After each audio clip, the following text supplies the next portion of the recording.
They'll never be USA. They'll never be USA. You ain't from a dream, but don't never stop me. They'll never. Nice to meet you, Chelsea. My name is Star with What's at Stake. Now, by now, everybody knows what's happening on your campus. If you don't know, you live under a rock, right? So I guess we can start by saying, or I should ask you, what's it like being a black student at the University of Oklahoma right now? Well, right now it's much different than it was when I first got here. Tensions are high, emotions are running. A lot of people are in support of what we are doing, and they want to join our movement. They want to support us. However, there is that community who is completely against what we are doing. Is backing us right now. It's very discouraging, but we are still trying to move forward. It's definitely hard being a black student because when you are that one black student in a room of 300 white people, they automatically assume for you to advocate for the entire black community. So we are getting looks, we're getting questions, but it's all a part of it. It's all a part of this movement, but there's nothing I'd rather be doing. That sounds pretty intense. What have you been combating in regards to people that aren't into what you guys are doing or don't support the movement? Right. It's just a lot of negative dialogue that we're doing this for the fame and fortune and the video cameras, and that we are portraying OU to be a negative, just a negative light in this campus that nobody should go through this a racist campus. When in actuality, the Unheard movement has been moving since January. We have sent a letter to the university itself since January, so this isn't anything new just because video surfaced. Obviously, we love our university. We want to enact this change on our campus. We want to see the university strive to the very best of its ability. So it's more than SAE. It is so much bigger than that. This is not only a problem at the University of Oklahoma, this is a nationwide problem. The systemic change that needs to happen within our nation. You said something very interesting. You said it's bigger than SAE. Now, can you tell us what was the purpose? Like, what was the goal of releasing this video? What did you guys want to get out of it? Well, one, it was awareness. It's awareness of this is what people are thinking. This is the culture that this is the mindset and the culture that people are still participating in. Even 50 years after Selma, people are still thinking these ideals and using this language. So it wasn't to get any specific organization in trouble. It's to simply say, people still think like this, people view us this way. There's something needs to happen. Now, the repercussions that came with it, that's on them. But it was not to get anybody expelled, nothing like that. We really just wanted to say, hey, this isn't okay, this offended me, and I need this to change.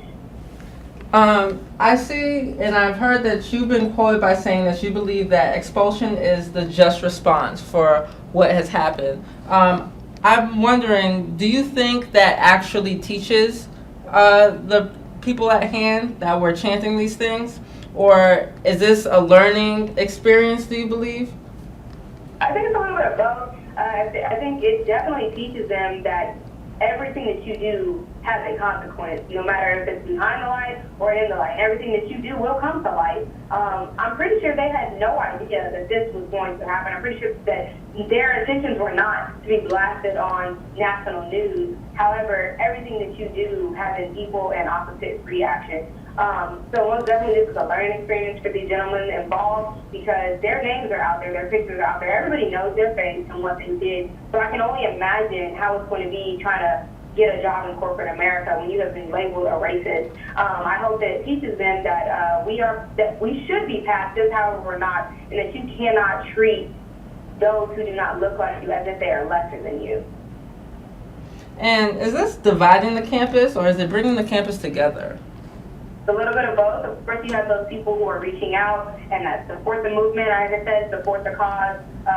But then you have that community who is like, well, we don't associate with them because they are doing this and X, Y, and Z.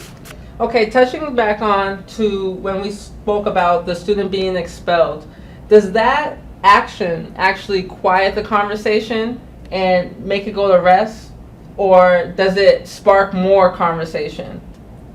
I think it definitely should spark more just because now people are having conversations, well, why did they get expelled? Why is this not freedom of speech?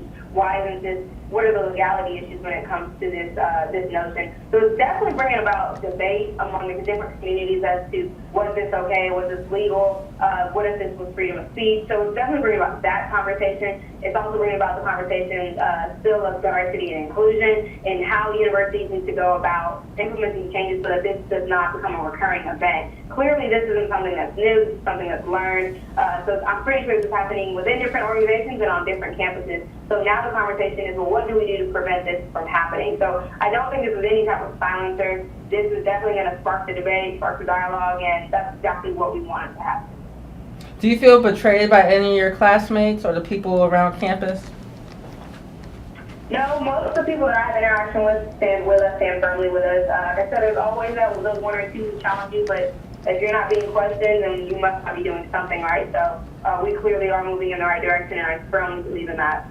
Now, does the president of your university support your organization? Yes. When we initially met with him, he was excited to work with us. He was excited to meet with us and to talk about how we would implement these changes. So he definitely is, in support of the Unheard movement. And I'm pretty sure after this past weekend, he's even more in support of what we were doing and what we hope to accomplish. And how are other student organizations helping you, or are they at all on campus? Right. These multicultural organizations, they have reached out to us. Unheard, as of now, stands as a platform for other minorities to step on and say, hey, these are social injustices that are being done to us as well. We've had outreach from the Latino American community, the Native American community. Obviously, the Black Student Association is with us. The NPHC organization is with us. This is not an us versus them. This is a we. This is us together. This is us as minorities working together to better our campus. So, like, even though this was a bad thing that happened, like, in the long term, is it actually good because it brought things to light and now people are understanding why there needs to be more inclusivity? Right. Well, it's most definitely frustrating that this had to happen, to have this conversation.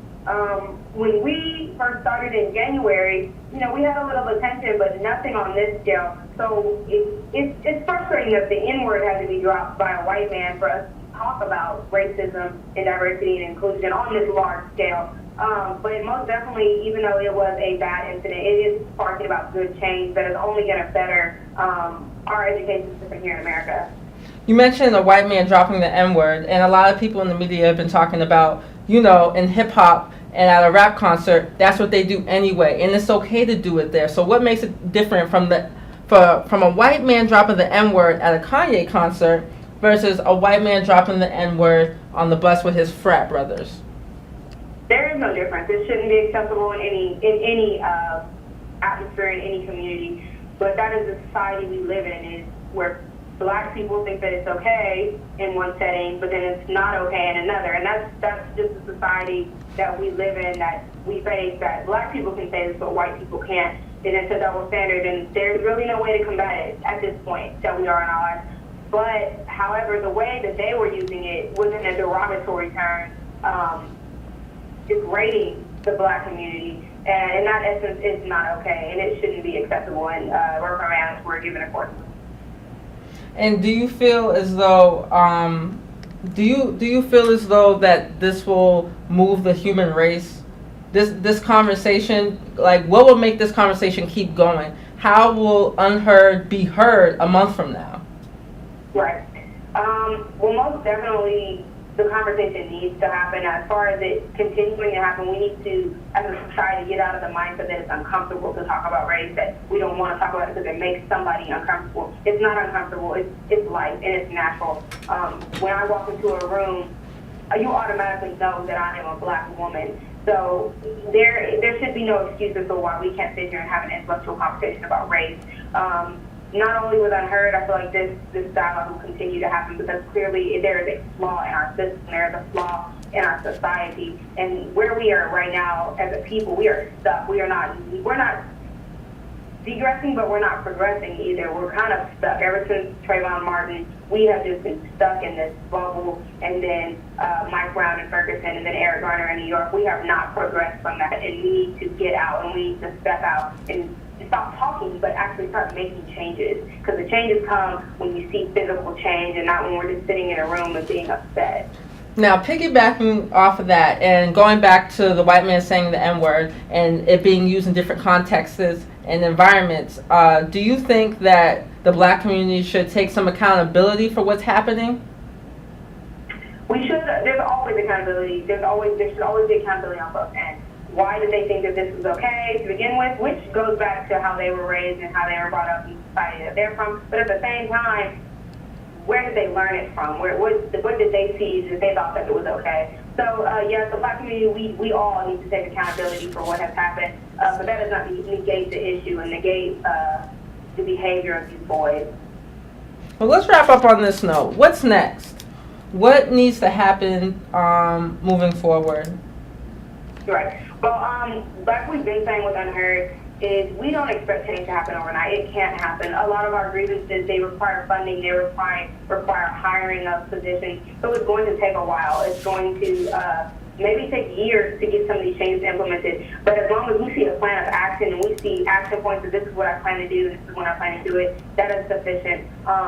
Keep having the conversation, keep speaking up against these social injustices, keep talking. We encourage every university, if you are a minority, not even if you're a minority, if you're a part of a marginalized community, whether that's LGBTQ or whether that's a black student, we encourage you to speak up against what is hurting you, what is hindering you, because we all deserve to have the same success. We are all paying the same tuition, if not more, so we deserve the same resources and everything else that everybody around us gets. So Chelsea, you mentioned that there were a list of grievances going on around your campus, and so I wanted you to maybe name one or two specific ones that actually have gone down. I'll be more than happy to send you guys a copy of our letter so you can see it. But one of the grievances was the student experience, which is the experience of our students here at the university.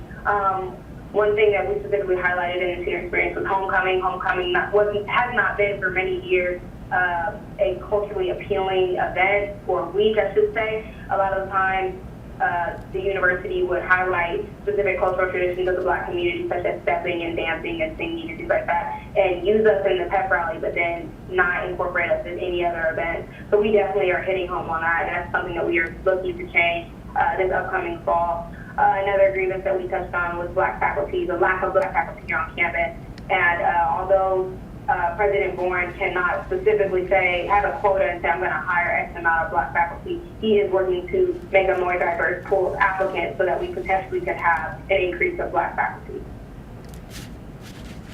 And how do you feel moving forward, knowing those grievances and knowing that all eyes are on the University of Oklahoma? How do you feel about the future and how these things will roll out? What year are you in school? You are a sophomore. Do you see some of these changes happening by the time you graduate? I would hope so, but if not, it's not about me. It's about everybody that comes underneath me. So that's a nice way to look at it.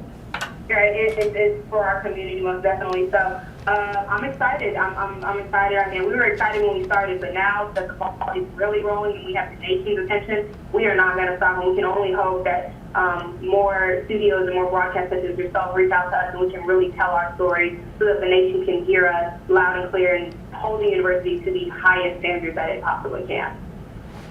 Well, you know what? You touched on everything. We want to thank you for taking the time out to speak to us. Thank you. You spoke very honestly and thoughtfully about all your answers. And you guys keep on doing your thing out there. The whole nation's watching. We're counting on you. Thank you so much. No problem. Nice talking to you, Chelsea. All right, bye-bye.